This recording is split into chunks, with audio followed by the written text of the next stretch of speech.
most of our parents at some point went to a segregated school. Yeah.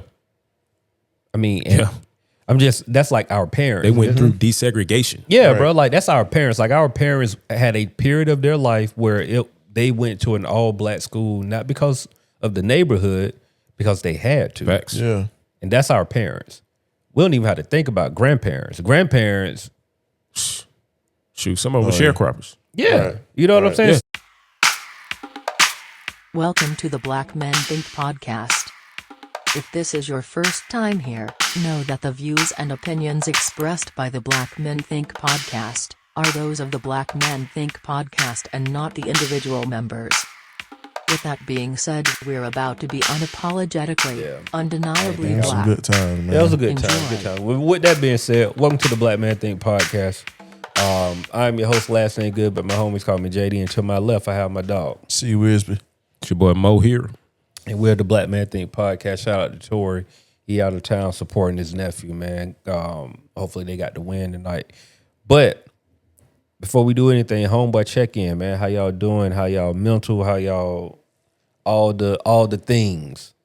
Man, I'm good, man. Survived this snowstorm we had. You know, a snowstorm. Kids out of school for no reason. For no reason, man. No reason. But besides that, man, just They say we got another snowstorm possibly arriving. Let's see. People are gonna return the generators. Nobody was looking around like Chelsea. It's already in the car. It's already in the car. It's No, going look, I was one of those people that was trying to be ultra prepared. I have a family of 4 here. And let me just say, I would have been okay. But I was thinking about, I was in Costco. I seen 3 people walk out with generators. I was like, hold on. They stole I don't know. I was like, hold on now. I was like, 3 people don't walked out with generators. Maybe they got information they ain't got. So I hit the wifey up. I was like, you think we need to get a generator? I'm like, man, we might need to get a generator. How much? What's the price tag on it?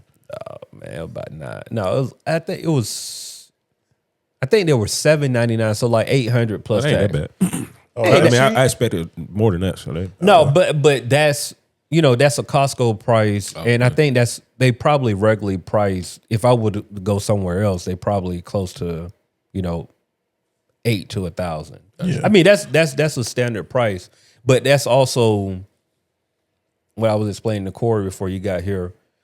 Our house is not really set up to use a generator properly. Like y'all new house, you probably got a plug in. Okay. Where you can plug.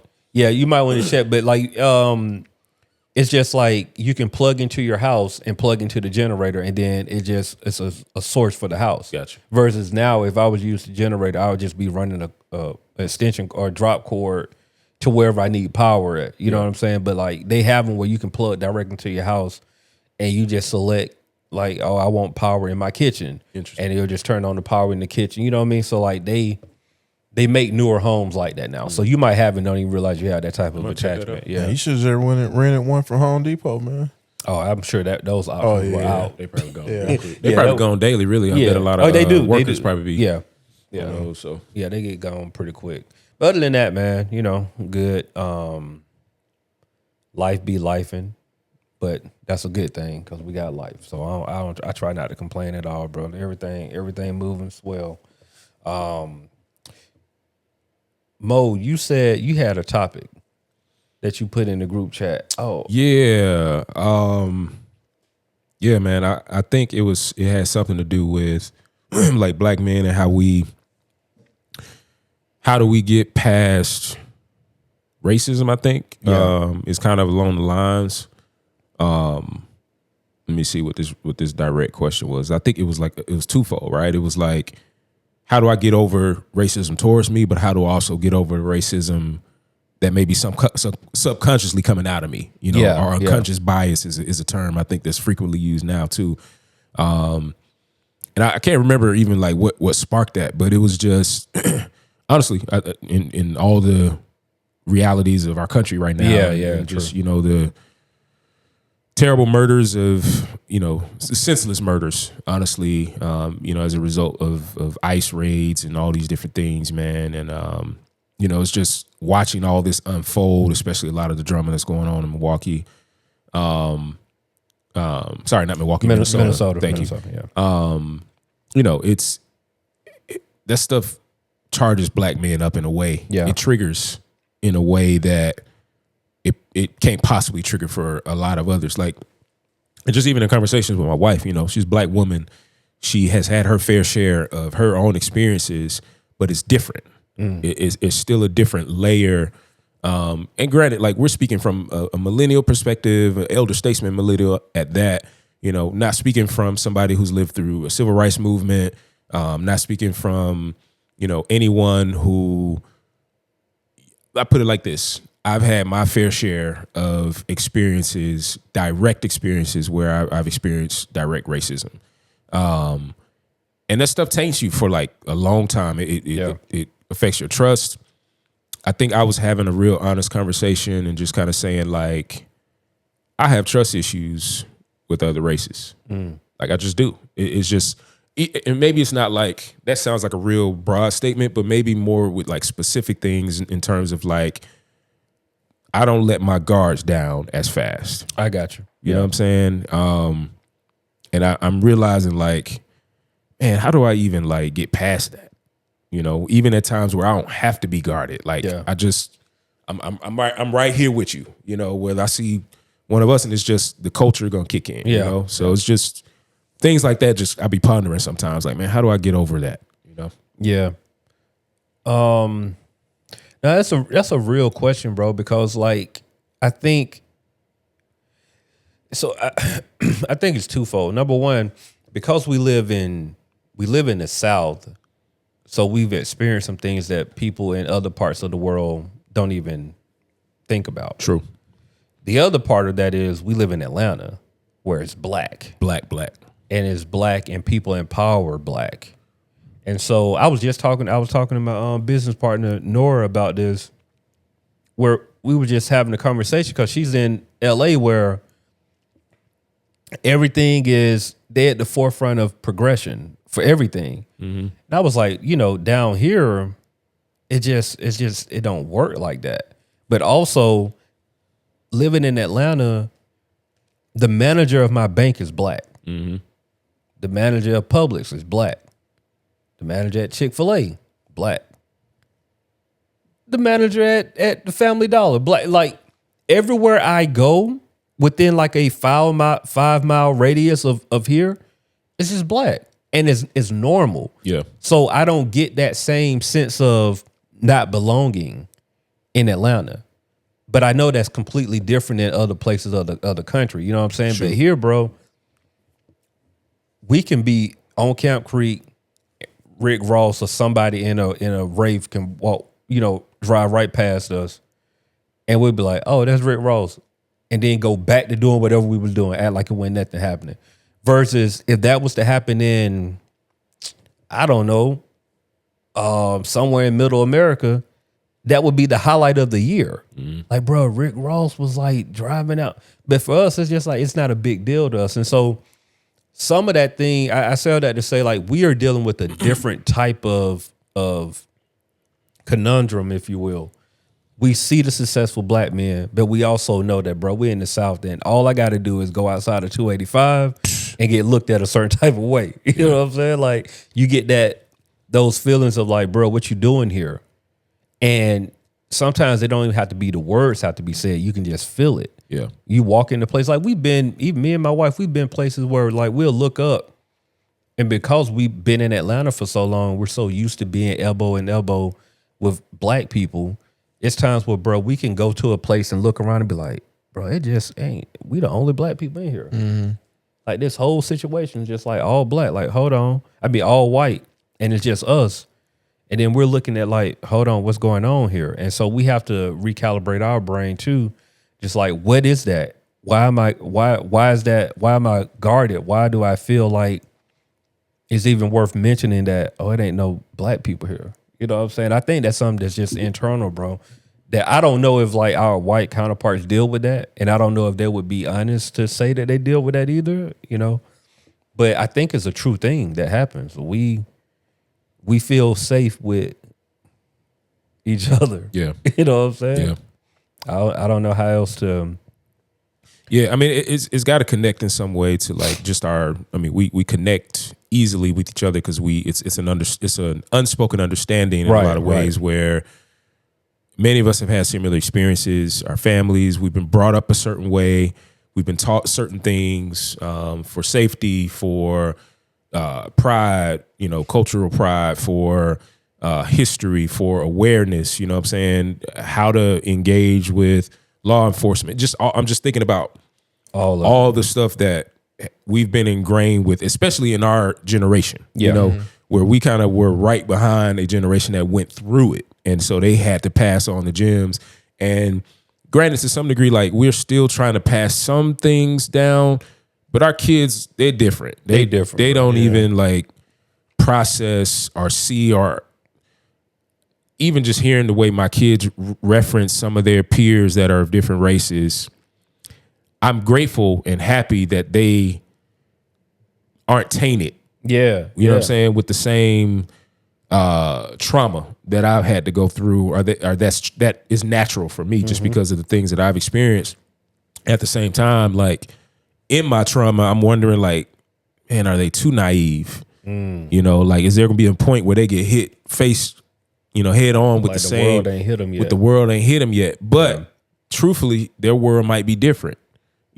Our world definitely was different than our parents and their parents, And so like, it's stuff that I ponder. Like I looking inwardly, I don't want to put myself in a position where I'm suffering more than I have to, where I'm triggered more than I should be, while at the same time, I want to remain aware, conscious, I want to exist in my blackness and not shy anything away, but I also don't want to like be so embedded in my blackness that I miss out on opportunities because I'm thinking too triggered. Yeah. Does that make sense? Yeah. Yeah, no, it makes sense. Yeah. Yeah. I mean, the good thing is you recognize that. So it's like within it's something, it's something you can work on to kind of like, okay, let me step back. Maybe I'm kind of tripping, so to speak. Yeah. So I mean, that's good that you recognize that, and it's not to a point where it's becoming detrimental to your lifestyle or whatever the case is. So, yeah. But I mean, I don't think that's wrong at all to think like that.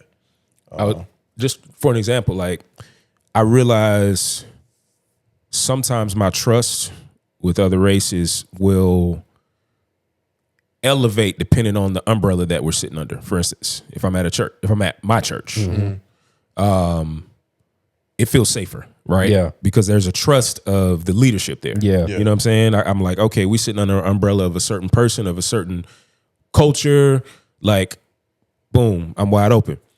If I am entering a space with some delegates, just, people, there's a guard. Yeah. And I'm kind of trying to feel, how am I being spoken to? How am I, what kind of energy am I feeling in the room? What are the unspoken things? I'm very discerning too. And so I read things a lot faster than, probably people even realize at times. And I can sense a tone of discomfort, or I can sense a tone of fake. I can tell when a person is putting on, and there's probably some other conversations in another room. Side, yeah. You know what I'm saying? And those are just the things that I'm like, all right, regardless of the environment that I'm walking into, I want to make sure that I'm not adjusting to the room. Yeah. Like I am walking forward in this space completely me, completely comfortable being me, not worried about what anybody else is thinking. And it's just self-checks, man. It's just questions that I'm just trying to make sure that as I mature, as I grow as a black man, that I'm positioning my mental in a space where I remain healthy, where I'm not pushing away people unnaturally and unnecessarily. You know? I mean, I think that's a great self-check, bro, because you said something earlier. We're dealing with the trauma from our parents because, I mean, they went through the civil rights movement, right? Yes. Like, I mean, most of our parents at some point went to a segregated school. Yeah. I mean, and that's like our parents. They went through desegregation. Yeah, Right. bro. Like that's our parents. Like our parents had a period of their life where they went to an all black school, not because of the neighborhood, because they had to. Facts. Yeah. And that's our parents. We don't even have to think about grandparents. Grandparents, Shoot, some of them were sharecroppers. yeah. Right. You know what I'm Right. saying? Yeah. So, I think as time goes on and some of those things just are passed down, I don't even think our parents knew what they were passing down, some of that stuff. They were just, they dealt with it the best way they could. And so a lot of times we're the end result of things that don't happen. It's a trickle down, right? Like your grandmother, if your grandmother was a sharecropper, for the sake of the conversation, is just a free person doing slave labor. It would just keep it a buck. You know what I'm saying? Like that's what it is. You're free, but you're doing the exact same thing that you would have been doing 100 years ago for somebody else. Yeah. But now you're getting paid for it. But you're doing the same type of labor. You know what I mean? So you got that with your grandparents. Your mom heard all the stories of your grandmother and all the things that your grandmother and granddad said about Mr. Joe. She heard that her whole life growing up. And now your mom and your dad trying to provide the best life they can with the resources that they have. But they got the stories from your grandma and they got their reality in front of them saying, what you mean I can't go here? I can't Drink out of that water fountain. I can't, this don't make sense. Like, why I can't? So they're dealing with all of that. And so you got to understand, like, they reached the point to where they had to relearn stuff, but they still got they can relearn all they want. Yeah. But they still got real life experiences that happen. For us, I think we're dealing with our real life experiences were not the same as our parents. Like we pretty much grew up in melting pot situations for the most part. What do you like? I mean, some people grew up in like all black neighborhoods. Like I went to a few predominantly black schools, but still I was around, like I saw white people and I saw like, for the sake of the conversation, like good white people, you know what I mean? But I saw people who were just being people. It wasn't like a color thing. But you got the stories of like, you might have overheard your parents talking about whatever. And you're like, why they say that? But then you find out like, oh, they say that because of this. So their trauma is just trickling down to us. And you're right, with our kids, bro, I don't think my kids see color. I have to remind my children.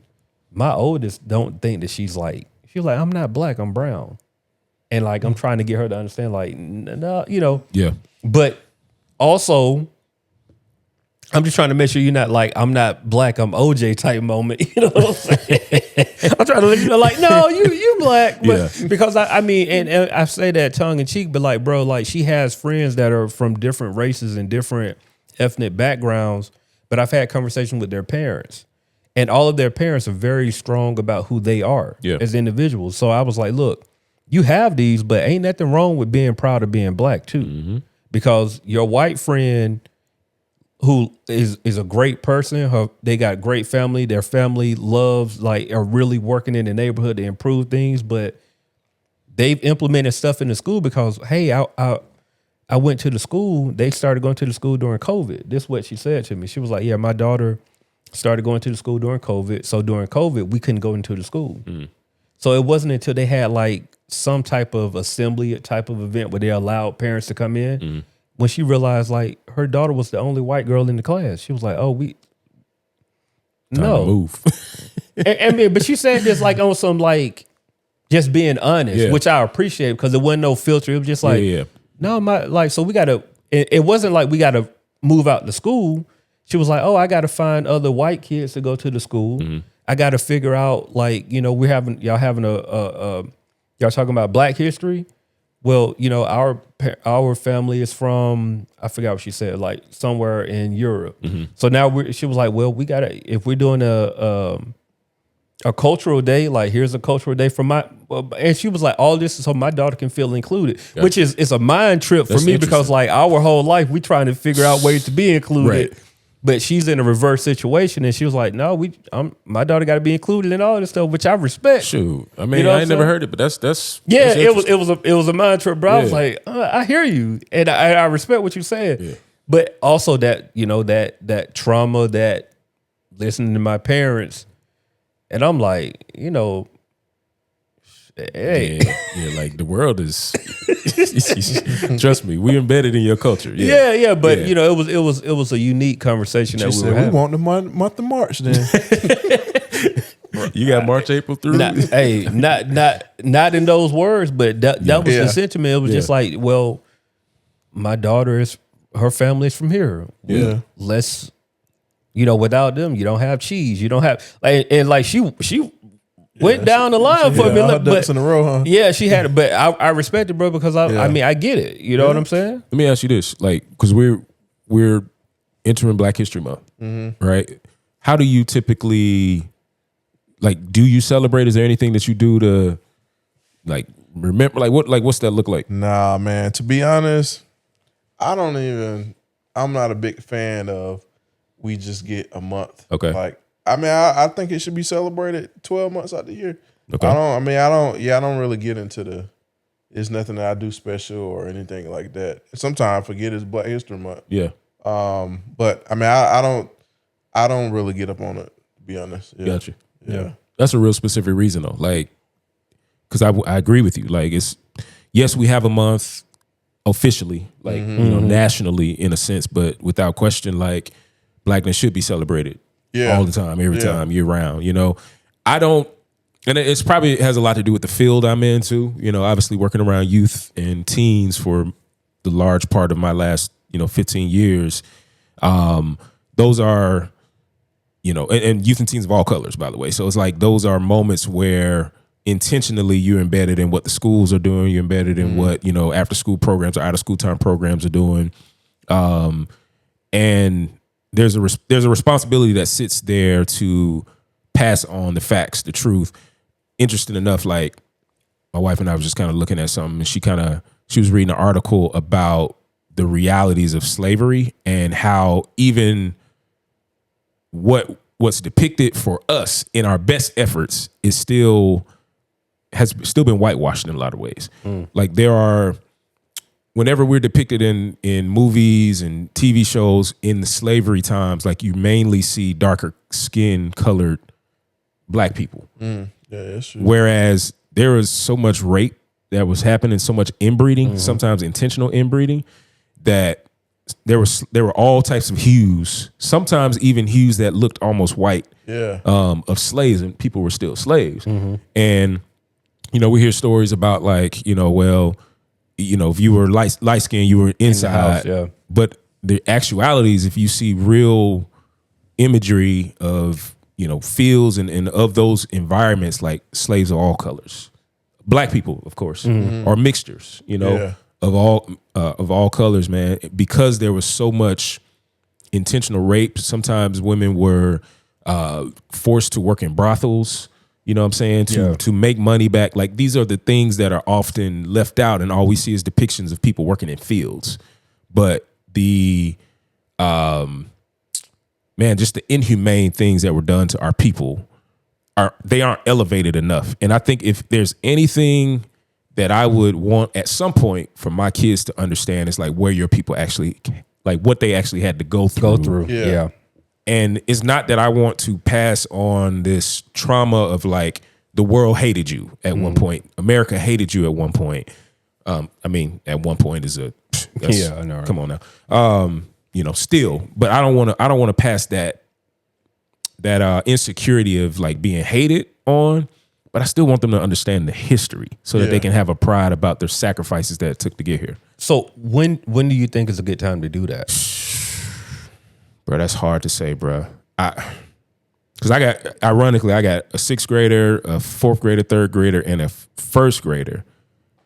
And my first grader, bro, he come in the house and say like, my peach friend, and my, you know what I'm saying? And I'm like, I know what he's saying. But to your point, he don't see What's a peach friend? a white person. Oh, That's my point. He does not see color in the ways that we do. That we see it. Yeah. Now my older two, they're a little more keen, a little more aware. Probably my oldest, Honestly, she's probably even a little naive. I don't know, bro. That's a tough stuff. Yeah, that's thinking about. That's one of those things. Do you wait until they're confronted with something and then you be like, I want to introduce you to reality, or you want to just? Because I don't want to taint them either. Yeah, that's the thing. That's the thing. Yeah, that's the thing. So I can tell you what we have done is, because the same thing. Like, we're not trying to taint them, but whenever my kids say that they're not black, I remind them that they are black. Facts. Like, I don't play around with that. Like, I understand that you thinking black as is a color. Mm-hmm. I was like, it's not that, because the reality is when you walk outside, the way you see the world is not how everybody else see the world. Yep. And that's just the reality, right? So, not even trying to skew their view, I always remind them that they are black girls. Like, y'all are little black girls, and black girls got to be protected. And I try to stress that with them on just that. But everything else, you know, we'll do some, if they have questions about, oh, who invented this? Then we'll introduce that, like, oh, this is a black person. Or like, you know, oh, you love Beyonce, like Beyonce is a black woman that does music. Like, so we'll introduce things like that. But as far as like slavery, we haven't introduced anything about slavery or any hard stuff. And I think the best way to do it, bro, is let them ask questions. If they're asking about that, then there's an interest. Then, like, okay, let's slowly introduce some things. But right now, bro, it's like we got to let them be kids for as long as they can be kids. No, innocence. You know what I'm saying? Because they're innocent for a reason right now. Like, and to be fair, a lot of the trauma that kids have are because unhealed adults. And so even though we're all going through a healing process, we just have to be careful, bro, because all it takes is one thing to like taint their worldview on everything. But the flip side, that one thing can, you know, take them to another place. And so it's just a fine line, bro. Fine line. What was y'all's one thing? Like, did y'all have a moment when you were younger where it was like the veil was taken off and you was like, dang, like the world see me as a little black, you know what I'm saying? I had something that happened and I didn't understand it at the time, but I understand it now. So it was this white girl in my elementary school who, I can't remember if I liked her or she liked me, but it was just like one of those. And I think I came home and told my mom about it. And my mom was like, oh, so what's her name? And then I said her name, and then just said she got a name that don't sound like, you know. Yeah. And my mom's like, so, my mom was like, it's a white girl? And I was like, yeah. You know, I was just like, you know, young, like, yeah. And my mom said, like, you know, the stereotypical black saying, like, you know, if she can't use my comb, don't bring her home type thing, right? Can't say that now. Yeah, you can't say that now. But, you know, her traumas, right? And I, you know, at the time, I understood it, but I also was just like, oh, I mean, like, you know, she cool or whatever. And my mom, I don't want to, if I remember, my mom was like on some like, no, you don't understand, like, because things can happen. And she didn't go into like things could happen, but she ended by saying like, she can't use my comb, you know, don't bring her home type thing. But being older, I understood. Now it's just like, yo, you see that it's like that's your little friend, but you're also much bigger than most people, right? Like you in like 5th, 6th grade, but like you are a big 5th or 6th grader. So if somebody don't like how this situation is going, it ain't gonna go fair for you. You know what I'm saying? Like, this is basically she was saying like, you kissing that little white girl in the hallway is probably not gonna go the way that you think it's gonna go if that was to happen in this school that you're in, with this administration that you're in, all of this stuff. She was looking at it through her lens. A black boy with a white girl. It's just out the question for a lot of reasons. My mom think if her dad saw you, yeah, ain't no telling what was going. But these are things that she's probably thinking. But I'm like, what are you talking about? Like, it don't make sense to me. I don't understand it. But now as a grown man, I get what my mom was probably going through in her mind. Just like oh no, you don't want to mess around with that boy like that. Now your dad up here. Now that's like now that's a whole other layer of things that's going on, because now her dad came up here on some like, who is this boy messing with my daughter? And now my dad got to come in like, who is this dude messing with my son? And now we got something going on that don't need to go on. So it was just like, I didn't get that at the time. But I think in my grown mind now, my mom just like, yo, you don't understand the way this world's set up right now. Now, like you said, means nothing. You know what I'm saying? Yeah. You got, little Jalen's there. Everybody Yeah, you crazy. Man, I don't think I really have any. Fortunately, I mean, I guess that's a good thing, but I don't really have any situation where it's just like something that stood out and like I won't ever forget. You, Mo? I'm trying to remember, and I feel like it had to be later on for me, like teenage years, just because I grew up in, at the time, what's now South Fulton. I grew up in College Park. Like, it was everything I knew was black. Like, literally everything. To your point earlier, right? Yeah. Like, no matter what store I went to, what area I drove to. Now, granted, like my dad was an insurance agent at that time, while also being a pastor, and I saw a lot. And he didn't we weren't just shelled up at home. Like, we would go out and see things. But I went to an all black school, lived in an all black area, played all black, rec league sports, all black skate rinks. Shout out to Skate Town, Old National. Just like, I grew up in Blackness. It wasn't until 8th grade when I moved to Gwinnett County where all that just, I was one of 9 black kids in my entire middle school. Wow. Bro, you talking about culture shock. Like, what? And I came home the first day, it was just like, y'all did not tell me this is what I was walking into, And that had its experiences. And I think by the first week, some, white kid called me a N-word. And ironically, because of how black I grew up, I didn't even know how to react to it. Mm-hmm. I was just like, you sound stupid. Like, it wasn't even fighting words to me. Not realizing them fighting words. Yeah. And it's just because I haven't even been exposed to racism. So that was like my first exposure. And granted, it was probably the Lord just looking out in the sense of like, you don't want to you don't want this to be your first week. You want a 9 in the school in the middle of Grayson, Georgia at the time, which was country. It was South McDonough. Like, here and today, like, probably would have been some Proud Boys, probably would have been some, so on and so forth. And so, I think that was a good naivety that I had, which probably helped me preserve my reputation, because that could have went south real bad. Yeah. That could have followed me for a long time had I reacted, how most probably would react here and now. But to me, that was probably the first moment that like the veil was lifted. Yeah. Like, I went to this school, I went to this area.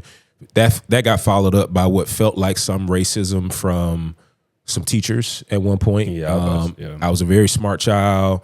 I was ahead of most of my class. I was often diminished, as opposed to like, whereas now you see your kids, they're performing well. They're going to be highlighted. They're going to be nominated for Beta Club. And it was years later where I realized, like, when we moved up here, I could have been in advanced classes. Y'all didn't even offer that to my parents. And my parents didn't even know better to ask, because the schoolwork was so easy because I had done it all the year before. Yeah. I had been in private school up to that point. But they didn't advocate for me as a school system. It would have been something that we would have had to advocate for. And later on, it was like, dang. Like, they walking in the door, they was like, nah, I don't care where you from. Like, this is where y'all start, And so, long story short, going into high school, like, schools merged, definitely saw a lot more cultural mixture there, felt more like home. And then at a certain point, they built a new high school, not realizing like, this was your moment to go to the better high school. This is your moment to go get the higher level education. It was like, nah, I want to stay here. And you saw the divide happen. Years later, I realized that's what took place. So it's like I started seeing the world, lift. And I mean, even on other episodes, I've talked about my run-ins with law enforcement, up in Gwinnett, and at that age, and so yeah, man, it wasn't until 8th grade where it's like the veil started lifting up, and I was like, oh, now I understand all the conversations I heard. That's a real culture shock, bro. Man. College Park to Gwinnett. Man. Bruh. For y'all that don't know what Atlanta is like. The old Atlanta. Yeah, old Atlanta. I mean, shoot, still College Park, still College Park. Yeah, facts. To go from there to Gwinnett. Yeah, bruh. Sheesh. All right, man, we got a couple of Ask a Black Mans I wanted to play this week. Starting with this first one from a familiar person. Hey, Black Men Think. This is Miss Upperman, Chris. Mom, I just want to let y'all know I just got through watching episode 144, Loyalty versus Morality. I don't have a question. I just have a comment. Shout out to y'all for tackling the hard conversations, and I appreciate the wisdom on the tail end of that segment where you talked about some practical advice to a caller on how to have those hard conversations with your children. Y'all keep on thinking, and I just want you to know that I appreciate what you're doing, and I pray for y'all on the regular. Love y'all. Bye. Hey, shout out to Miss Upperman. Love you, Miss Upperman. Thank you so much. Love you for real. Yeah, thanks for that. Yeah, thank you for tuning in. We'll watch what we say. Love you. Love you. Shout out to Chris's mom, man. Absolutely. Got this next one here. Play this one. Hey guys, man. My name is Chris. Just want to say I enjoy the show. I love what you guys got going on. Continue doing what you guys are doing. But my question is this: me and my fiance, we recently got engaged, 2024. And our wedding is in June. However, a lot of the financial burden is going to be on us due to her parents only being able to contribute to it. And my parents, they can really contribute a lot more money. However, they have to pay for my other family members to get there, which will equate to probably the same price as the wedding total. So my question is, what would be the best way to navigate this? And how would I express to my fiance that this was not a great idea and we should have just eloped? Oof. Thank you guys again for everything you guys do. Man, boy, hey, that's a loaded question, month Chris. is it? By February. Man, I wish I can ask more questions. Like, yeah, that's one right there. Like we should call them and get just have a whole conversation. We not gonna call them. No. Yeah. Man, ooh. So that taps into like traditional norms. Yeah. So hold on. So the wedding in June. Mm-hmm. Yeah, so I want to know where they coming from. Yeah, I mean, I got a lot of questions. You got a lot. Okay, let's. What's the price tag too? Like. So just correct me if I'm wrong. Got engaged in 24. Yeah. The wedding is pretty much February now. The wedding is in June of 2026. And so I guess the problem is paying for family to get there. It sounds like the problem is footing the bill for the actual wedding. The wedding. Oh, okay. But didn't he say something about paying for family members to get to the wedding? So what he said was, they're getting married in June of 2026, and they're having a money issue, so to speak.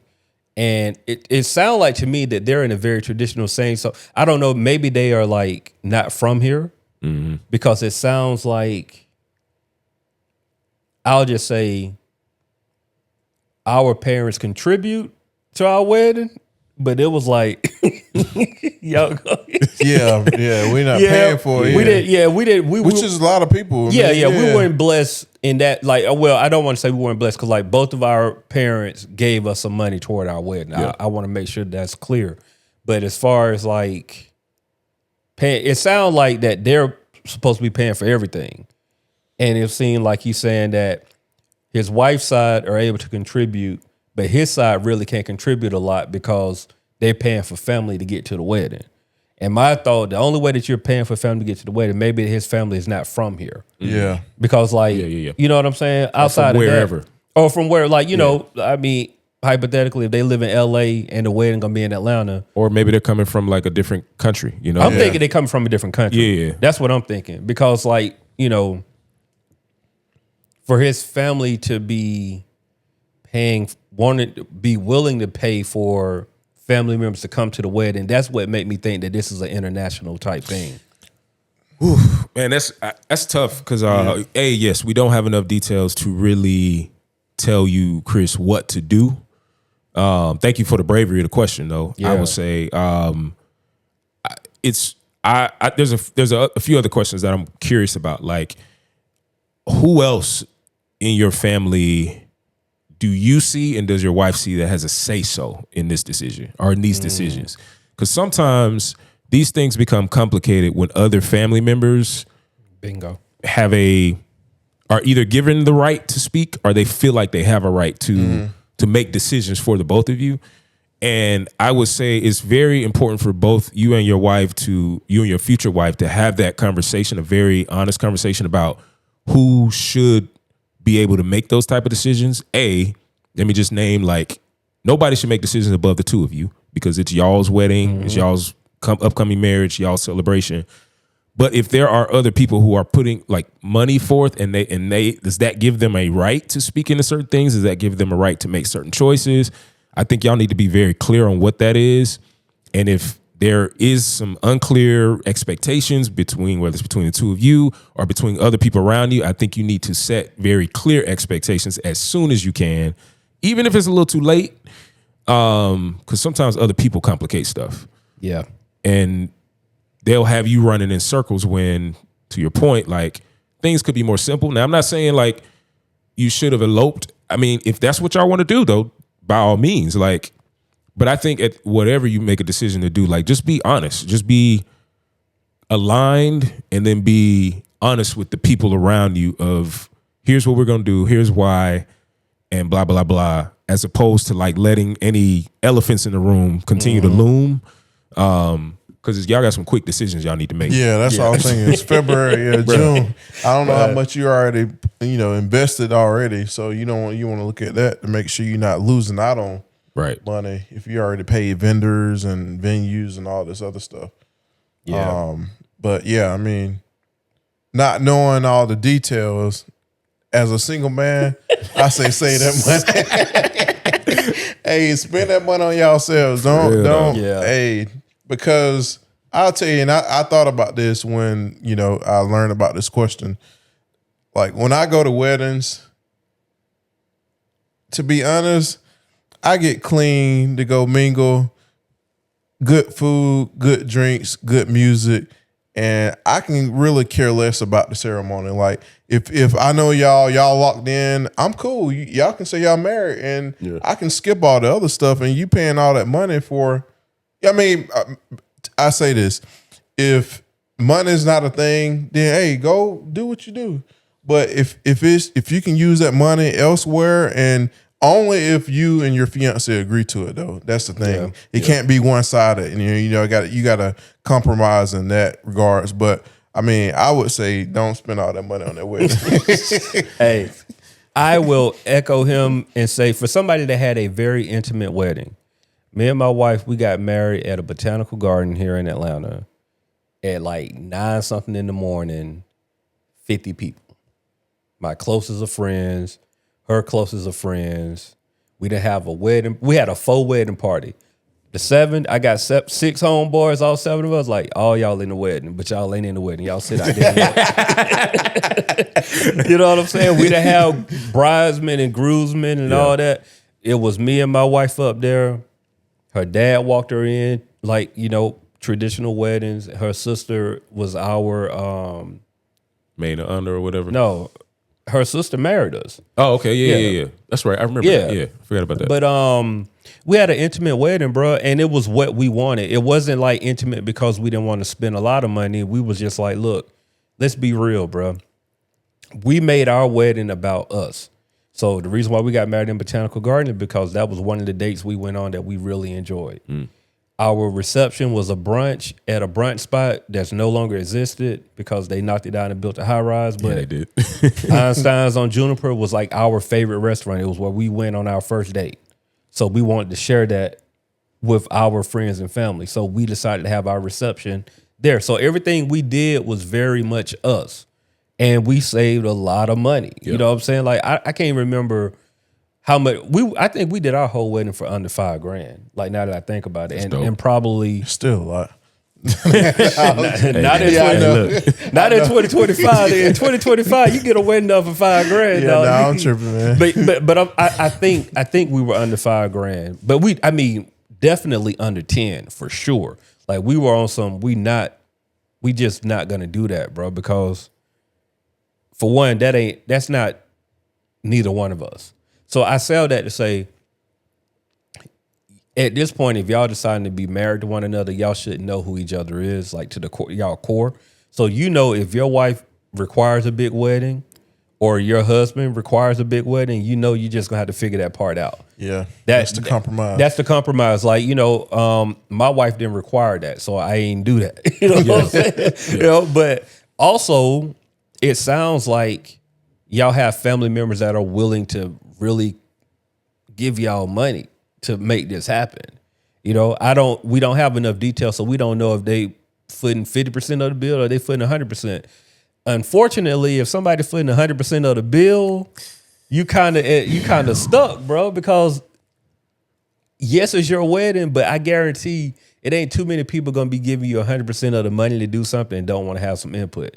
So trying to elope is going to rub everybody the wrong way. I can almost guarantee that. Probably right. Especially if they already put up money and that money gonna go to waste now. Yeah. Now, I've heard people going, getting married, going to the courthouse, doing their thing, and then when everybody go, y'all have like a celebration where everybody around y'all think that y'all getting married, but y'all been married. And I get that. If that's what you want to do that. But like, man, the one thing that I can say definitively though, make sure y'all are doing the best thing for y'all. Facts. Right. Forget about what everybody else say because, bro, when the dust clear, people just want to dance. Like Corey said, they want to dance, they want to eat good, they want to drink good, and they just want to say they was there, right? But if you that guest list 300 people, and you feel like, man, we need to trim this guest list down to 150. Get the trimming. Because I'm going to tell you, if you got 300, guarantee you 300 not going to show up. Right, man. I've been hearing that a lot, bro, man. Sick, dog. The number of people didn't come to my wedding that guaranteed me that they would be there. Gonna be there. And that costs money, like crazy, $100, $150 a plate, that type of stuff, bro. I've heard that from several people. Listen, man, they will not show. Yeah. You will probably, at best, have 70, if on a good day, 80% of the people you invited to a wedding show up. Wild, man. And it might be less than what I'm saying. That might be an ambitious wedding, depending on how many guests you have. So, and to JD's point, like, y'all have to walk away from that wedding together. Married, do not take any drama into your marriage. Or any bills from the That part. unpaid invoices. That part. Don't be at the wedding thinking about, man, I got to pay for all this. So I got Man, a bill it ain't worth coming. it. But that's some of the best advice that we got. I don't know if it may have been some counseling at Destiny or something. They were just saying like, man, if you can avoid it, do not say I do and have debt. And definitely don't have debt from the wedding because a lot of people, man, people have a $50,000, $60,000 wedding and still, Crazy. No lie. I know a couple that had a very expensive wedding and I think they were married for like 3 years. They divorced and the wedding, like, it ain't funny, but it is. But the wedding payments, the settlement was divided. That's wild. In their divorce. Wild. Think about that, dog. You spent all this money to get married. Your marriage don't last, and then even in divorce, y'all separated it, and y'all both paying for something that didn't work. Fam. So don't do that. Whatever you got to do to avoid that problem, avoid that problem. So if that means like, we'll just use, if your wedding costs $50,000 and her family contribute $20,000 and your family contribute 10, You and your wife do not go and try to get $10,000 for this wedding. Tell your wife we're gonna have a $30,000 wedding. Straight up. Real talk, man. Straight So up. if you gotta trim some people, you just gotta trim some people. But do not go in debt trying to get married, bro. It is not worth it. For somebody that's been married for going on now 14. This year be 14 years. Man, I've been living by myself 14 years. Golly. What? For somebody that's been going on 14 years, bro, I can tell you one of the best decisions that we made was to not go into debt paying for an expensive wedding. Because to be honest with you, everybody that was at my wedding is still in my life today. Every Facts. single last one of them. And now some people we might not be talking like every day, but everybody that's at my wedding to this day. Yeah. And I know there's a lot of people out here that cannot say that because there's some people showed up to your wedding, bro. You probably ain't seen since the day you got married. Yeah, so Crazy. yeah, be mindful, bro. But if he hit us up with more details and then We can dive in. we doing a lot of, We done a lot of spec. Yeah, hey, call back and leave another voicemail, bro. with some of the questions we trying to figure out. Right, 939-6477. If y'all got any, I was saying if the wedding local, I'll pull up to the reception. answer some questions. Exactly.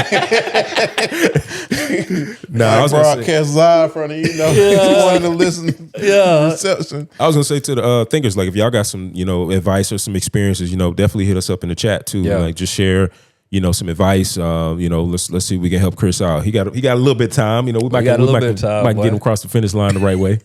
4 months, boy. Ooh, wait. Yeah. Yeah, man. But look, this has been the Black Man Think podcast. We appreciate y'all for tuning in. Super supporters, we appreciate y'all that's joined Patreon. It's patreon.com/blackmanthink. If you want to call them, leave a voicemail, 404-939-6477. Great question for Chris. Thank you, Miss Upperman, for leaving those words. We appreciate it, and we appreciate y'all. So Black Man Think podcast, go to YouTube, subscribe to YouTube. We're trying to build up our YouTube right now. We need to get to 1,000. Yeah, let's get to 1,000. So if you're on YouTube right now, and if you're listening to this, wherever you listen to podcasts, yes, we are on YouTube. So go to YouTube and subscribe, rate, comment, leave all of the good stuff. Do the things that you already do when everybody else does. Just do it on our stuff now. So yeah, Black Man Think podcast, where we elevate our black man because black men be out here thinking. See y'all next week. The Black Men Think Podcast.